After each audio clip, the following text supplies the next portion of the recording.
Hey, and welcome to video number 4. We're going to talk about how to create your cover image. Now, as I mentioned earlier, the cover image is a big virtual real estate space. So you need to make sure that you choose the correct cover image and you do it in a way that you can really brand your company. Simply because the cover image is the first thing that people are going to see when they visit your Facebook timeline. So you definitely want to get it right. Now, before I talk about strategies and tips that you can use for your cover image, you need to understand that the cover image has to be the exact size in order for it to look right. So that size is 851 pixels wide by 315 pixels height. The image cannot contain call to action or any type of promotional material. Remember, Facebook does not like businesses using their system to promote their business way too much. The way you want to tackle this is by doing certain things. For example, the cover image should be related to what the customer wants. If you can show your customer what your business is all about, you really don't have to do a whole lot of selling. You just have to appeal to their senses. If you can appeal to their senses and you know what your customer wants, you can really relate to them. So the cover image should relate to what your customers want and will consume through their senses or through their brain. Another tip is to try to stick with colors that are related to your logo so that your brand sticks in their minds. So anytime somebody sees your logo or your colors, in their subconscious, they are reminded of your company. Like when I think of Brown or UPS, I think of brown. I think of Coca-Cola, I think of red. I think of Facebook, I think of dark blue, you know?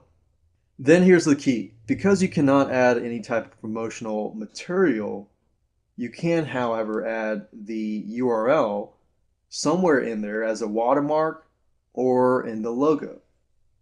So the first thing that you need to do is download a graphics editor, and in this case I'm going to recommend paint.net. So if you go to google.com, as you can see here, and type in paint.net, the site is at getpaint.net, not paint.net, but getpaint.net. So go ahead and click on the download link here. Go ahead and download the software, install it, and open it up, because that's the software that we're going to be using in this case. Now, if you do have a Macintosh or anything else, then you will need to download a different graphics editor. It doesn't really matter what graphics editor you use, as long as it's, you can do a few things more than regular Paint that comes with Windows. So go ahead and do that. So we're going to use that. Right now I've got paint.net open up on my computer, as you can see here. And what I need to do is go ahead, open it up, click on File, New. And in this case, I want it to be 851 width, remember. So it's 851, and then height 315. So it needs to be 851 pixels height or width, and then 315 height. Go ahead and click on OK, and we've got this here. Now what you need to do is find an image that either your logo, or find an image on bigstockphoto.com that relates to your product. So as you can see here, I am at bigstockphoto.com, and all I need to do is download an image that relates to my product. Now, the best thing that you can do is find the end product. Make sure that the cover image shows your brand colors. So let's say, for example, that you are a realtor. You'll probably want to make sure that you type in real estate, houses, and find a picture that you like and best describes you. You the personality of your business and your brand. So if you don't, in other words, if you don't have a picture that necessarily is your logo, then you can find pictures that are similar color and purchase those pictures. It doesn't have to be just one picture. In fact, you could have 3 pictures, just like the Coca-Cola example where they had 3 different pictures, all different pictures that had a little bit of red inside it, and bundle them together to create your cover image. So bigstockphoto.com is a great place to go, and I'd highly recommend that you go there. Now in this example, I have some images of my own. So I'm going to go ahead and close that, go back to paint.net, and what I want to do is I want to import those images into here. So what I need to do is I need to go to my computer, my file manager, go to the C drive,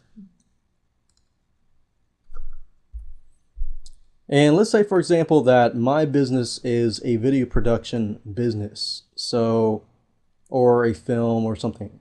Okay, so what I would normally do is I would find the pictures, I would highlight the pictures, and to highlight them on a Windows computer, you would basically select a picture, click on Control, and then select Control again. What I would do is I would drag and drop it into the image and click on Open. We're not going to do add layers, we're going to click on Open each individual image. So at the top here you see these 3 images, plus you see this image here. So what I'm going to go ahead and do is simply edit, select all, and I'm going to cut it or copy it. I'm going to click edit, and I'm going to move back to this empty cover image, click on edit and paste, and then I'm going to click on keep canvas size.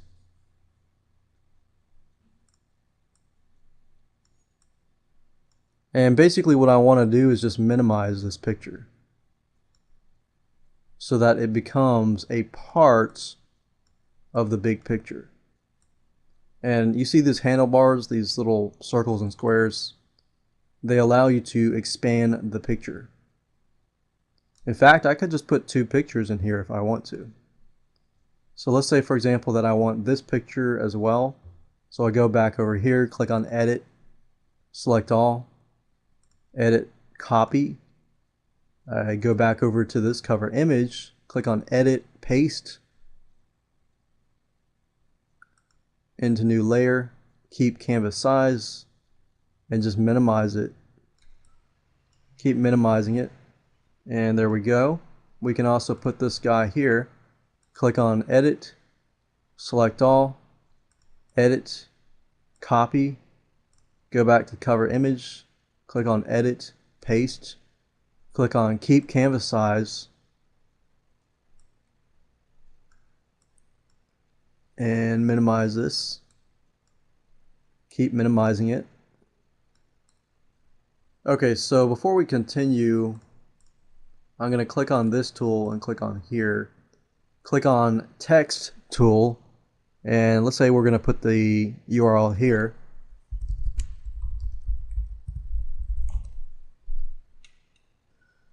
And of course you can move it around by clicking this arrows here. And you can put yourdomain.com at the bottom. And you can color it in, do whatever you want. But creating a cover image is not hard. And I don't want to be judged by this, then I'll need to change it and hire somebody else. But if you want to create your own cover image, that's how you can create your own cover image, by taking a couple images and putting it all together and making it into one big cover image.